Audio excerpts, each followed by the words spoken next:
So what I'm going to do is show you a series of my work at very early stages so you can see how the progression happens. Practice, practice, practice. So in the visual arts, practice is extremely important. And this continuation of repetitive practice on whatever skills the artist is trying to work. So I'm just showing you, these are some commissioned works that I did early on.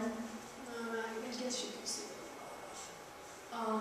Just to get basic skills and to deal with composition and color and balance and weight and all of those things. So this is just a series that I have. I always tell our students here, don't throw away your mistakes, because it could be the solution to another design problem that you just don't realize yet. So I wanted to put this piece up here in particular because it was one of my mistakes.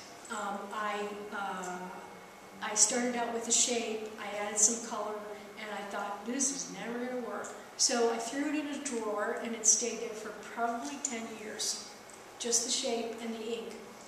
And then I pulled it out 10 years later, and I said, oh, now I know how to finish this. So that's part of the process. But once students, and in this case a student, once you begin to master certain skills, then you are more conscious of the content of your work.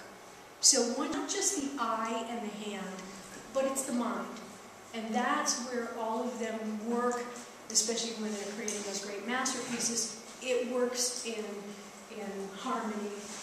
So I guess in the middle stages, I began to really think seriously about not doing any more commission work. First of all, I was teaching full-time, and it's really, doing creative work is very difficult, as Nancy knows. We're busy all the time. So to do the creative thinking, I do on my drive back and forth to Lakewood every day. So it gives me about 40 minutes to not listen to the radio and just, sort of kick around ideas in my head. It's very time-consuming, and yet you want that content. It makes your work unique, and it makes it individual. So at a certain stage in my development, and I think this is true of many of my friends who are artists, you begin to really focus on the message of your work. And inspiration comes from the weirdest places. So, that is always true of the artist's journey. These are reliquaries. These are artifacts from the Middle Ages. In fact, they're similar to the shoguns at the Cleveland Museum of Art right now. They are sacred objects, and they're objects that I was familiar with from childhood because my parents always had this one crucifix at home that I thought was really cool because it opened up, and inside the crucifix, does anybody know about these kind? It had candles inside of it and a small bottle of holy water. Some of you are shaking your heads. And that's used for the last rites. So we had one in our house, and I just thought it was really a cool object when I was a little kid. And I kept thinking about that as I grew up. And so I want to show you some of these. These are reliquaries that this is a strange leap that I made, but I decided that I was going to do a 40-day meditation, and it somehow would relate to the idea of a reliquary. Now, it doesn't look anything like the reliquaries that I remember from childhood or from the Cleveland Museum of Art. But the 40-day meditation was a Lenten meditation, and many of you know you sort of reflect for 40 days during Lent. I was never really very good at that, so I thought maybe this would inspire me to be more focused in my thinking. So I took sheets of paper and I did 40 ink drawings over a short period of time, stacked them up, and then each day during Lent, I took a biblical quote and wrote it on one of the ink drawings. And when I had 40 of them completed, I made this box. So this is the exterior of the box, and because it is Lenten, I wanted it to have sort of a somber look to it. And when you open this exterior box, it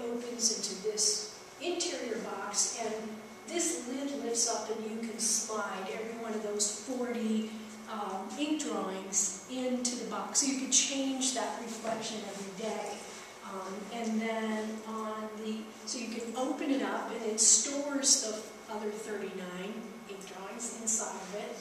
And this is as it's being opened, so there's some of the ink drawings and the box sort of looking like a triptych. So that was a specific design problem that I posed for myself. And when you get to that point, it's no longer about the skills, it's about putting the whole package together. And it is a very slow process. For me, it has to be very deliberate and it has to be constant. So every morning I try and go to my studio for at least half hour. I get up early in the morning, so it's usually between 5:30 and 6 o'clock.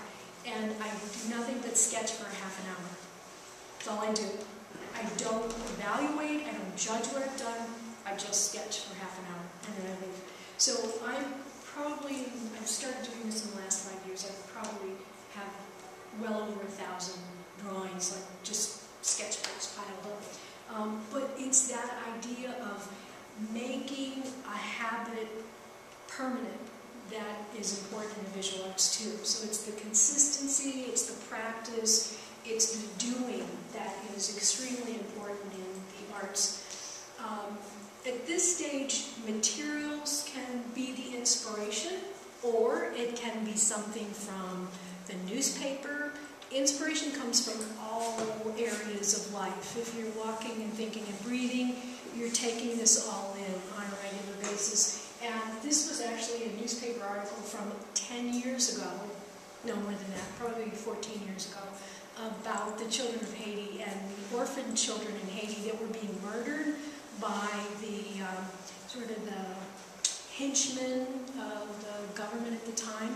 And there was this article about these poor little kids coming in at night to be read stories and then being sent back out on the street because they didn't have room for them in the orphanages. And when they went back out on the street, they never returned.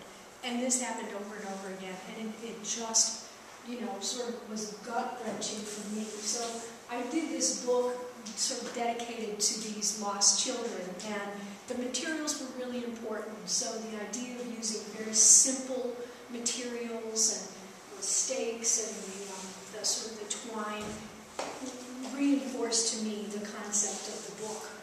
So these are just some details about the book. I can do traditional books. I can make handmade books, but they don't really interest me. I mean, I like making one, but then it's like, okay, there it is. For me, it's exploring materials. So it's pushing the limits of the materials that I'm exploring. And for me, it's paper, ink.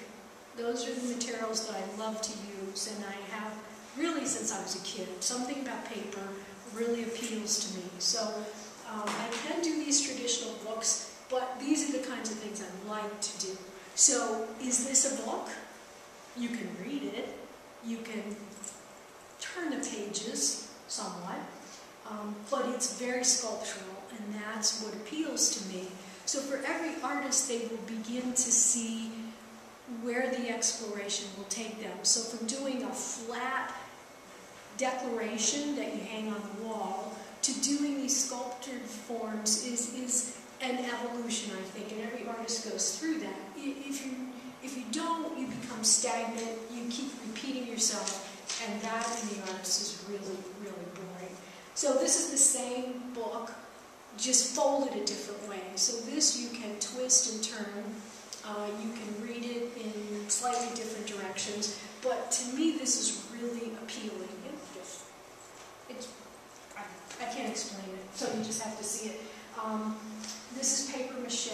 This is maybe an 8-foot acorn made out of paper. So again, it was exploring the materials, and I started with the acorn. Then I had to figure out how to make a book that would fit inside the acorn. So another design problem, and there could have been several solutions to the design problem, but this is the one that I came up with, and I was relatively happy with this. And so this is, you can see the top of the acorn open and how the book fits inside that paper mache shell. So it's always, you know, like this itch that you just feel like you have to do something about.